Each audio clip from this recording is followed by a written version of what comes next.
पहला पाठ न्यायकर्ताओं का ग्रंथ 13 वचन 2 से 7, वचन 24 से 25। सोरा में दान वंश का मानुआ नामक मनुष्य रहता था। उसकी पत्नी बांझ थी, उसके कभी संतान नहीं हुई थी। प्रभु का दूत उसे दिखाई दिया और उससे यह बोला, आप बांझ हैं, आपके कभी संतान नहीं हुई, किंतु अब आप गर्भवती होंगी और पुत्र प्रसव करेगी। आप सावधान रहें, आप न तो अंगूरी या मदिरा पिएं और न कोई अपवित्र वस्तु खाएं, क्योंकि आप गर्भवती होंगी और पुत्र प्रसव करेगी। बालक के सिर पर उस्तरा नहीं चलाया जाएगा, क्योंकि वह अपनी माता के गर्भ से ईश्वर को समर्पित होगा। फिलिस्तियों के हाथों से इस्राएल का उद्धार उसी से प्रारंभ होगा। वह स्त्री अपने पति को ये बात बताते गई। उसने कहा, ईश्वर की ओर से एक पुरुष मेरे पास आया। उसका रूप स्वर्गदूत की तरह अत्यंत प्रभावशाली था। मुझे उससे यह पूछने का साहस नहीं हुआ कि आप कहां से आ रहे हैं, और उसने मुझे अपना नाम नहीं बताया। उसने मुझसे यह कहा, आप गर्भवती होंगी और पुत्र प्रसव करेगी। आप अब से न तो अंगूरी या मदिरा पिएं और न कोई अपवित्र वस्तु खाएं। बालक अपनी माता के गर्भ से अपनी मृत्यु के दिन तक ईश्वर को समर्पित होगा। उस स्त्री ने पुत्र प्रसव किया और उसका नाम समसोन रखा। बालक बढ़ता गया और उसे प्रभु का आशीर्वाद मिलता रहा, और प्रभु का आत्मा उसे प्रेरित करने लगा। सुसमाचार संत लूकस 1 वचन 5 से 25। यहूदिया के राजा हेरोद के समय अबियस के दल का जकरियस नामक एक याजक था। उसकी पत्नी हारून वंश की थी और उसका नाम एलिजबेथ था। वे दोनों ईश्वर की दृष्टि में धार्मिक थे। वे प्रभु की सब आज्ञाओं और नियमों का निर्दोष अनुसरण करते थे। उनकी कोई संतान नहीं थी, क्योंकि एलिजबेथ बांझ थी और दोनों बूढ़े हो चले थे। जकरियस नियुक्ति के क्रम से अपने दल के साथ याजक का कार्य कर रहा था। किसी दिन याजकों की प्रथा के अनुसार उसके नाम चिट्ठी निकली कि वह प्रभु के मंदिर में प्रवेश कर धूप जलाए। धूप जलाने के समय सारी जनता बाहर प्रार्थना कर रही थी।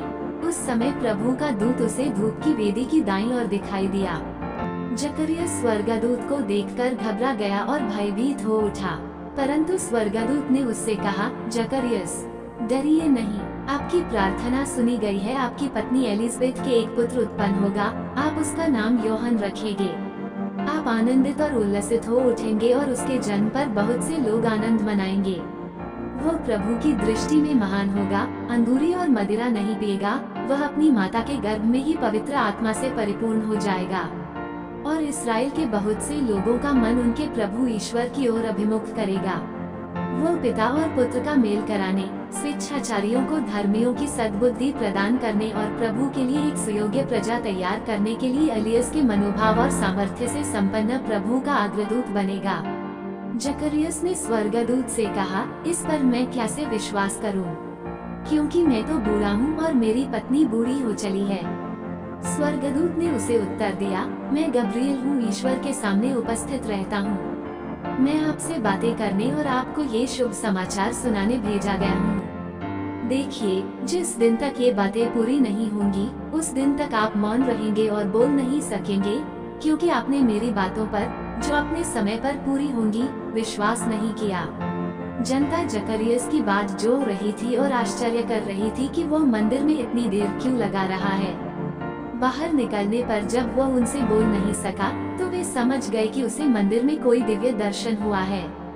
वो उनसे इशारा करता जाता था और गूंगा ही रह गया। अपनी सेवा के दिन पूरे हो जाने पर वह अपने घर चला गया।